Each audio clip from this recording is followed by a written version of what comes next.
The four young coons were 9 weeks old, and each one weighed about 3 pounds. They really were not babies anymore. Louise, I said one day, I think I should turn Roxy loose. Why would you do that? She asked. Well, she won't be able to nurse the babies much longer. They already eat just as much as Roxy does. In fact, she has to cuff them and snap at them and shove them aside to get her share. Do you mean you want to turn Roxy loose and keep the babies penned up? Yes.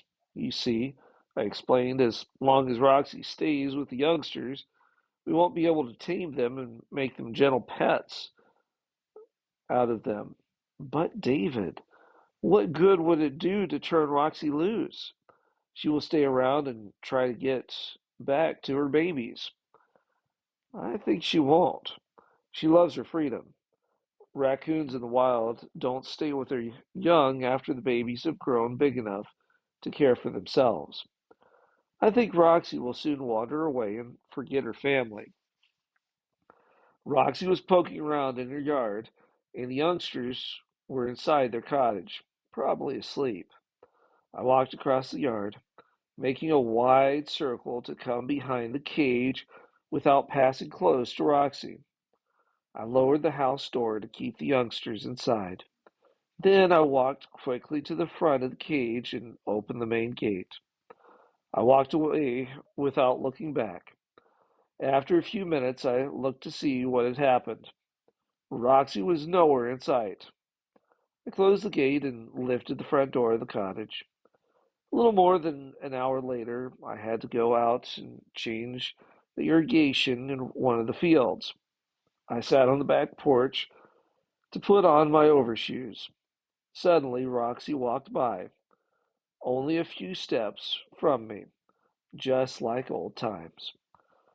As Roxy rounded the corner of the steps, her calm manner suddenly changed. She backed away a few steps, arched her back, and hissed like a bull snake. Kulak was lying peacefully in the shade just a few feet in front of Roxy. She had not seen him until she came around the corner. Kulak, I spoke sharply, go to your kennel. He stood up and started to walk away as if he understood he was not wanted there. In a flash, Roxy charged toward the dog and leaped for his throat. She attached herself to the underside of his throat and began biting his jaw and face viciously. Poor Roxy, I thought. You don't know what you're getting into.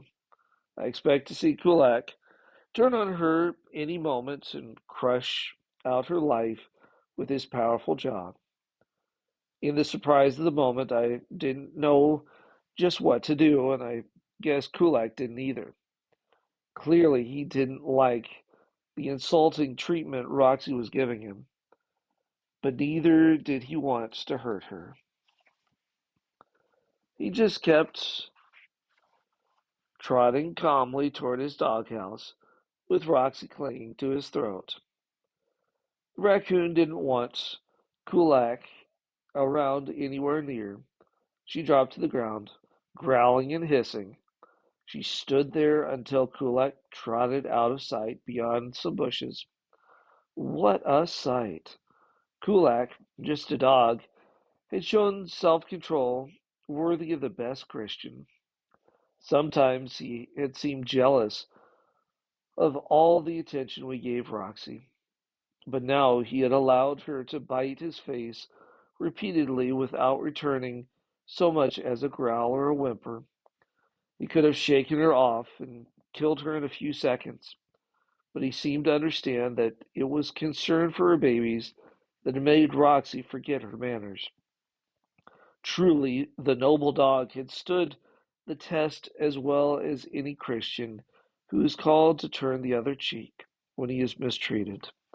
I appreciated Kulak more now than I had ever done before. I slid into my pickup truck and drove out to the field to take care of the irrigating, and Kulak ran along behind.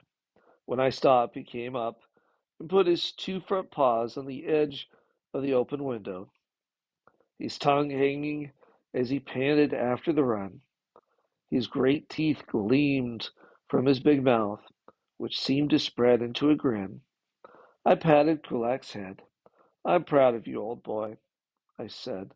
I didn't know you could act like such a gentleman." Kulak wagged his tail. He seemed to understand and appreciate my words of praise. Yes, I'm sure he liked a little love and thanks, as any boy or girl would. I didn't expect to see Roxy again. On previous occasions, I had turned pet raccoons loose after they were grown up. They had disappeared within a few minutes. Little footprints in the mud along ditches or in fields were the only signs that they were still around. I was sure that the affair with Kulak would convince Roxy that she would be safer somewhere else. I thought that if I ever did see her again, it would be high in some tree. But Roxy had other ideas. As I drove back into the yard, I looked toward the cottage. There sat Roxy, close to the back door. Without doubt, she was probably carrying on a conversation with her four youngsters inside.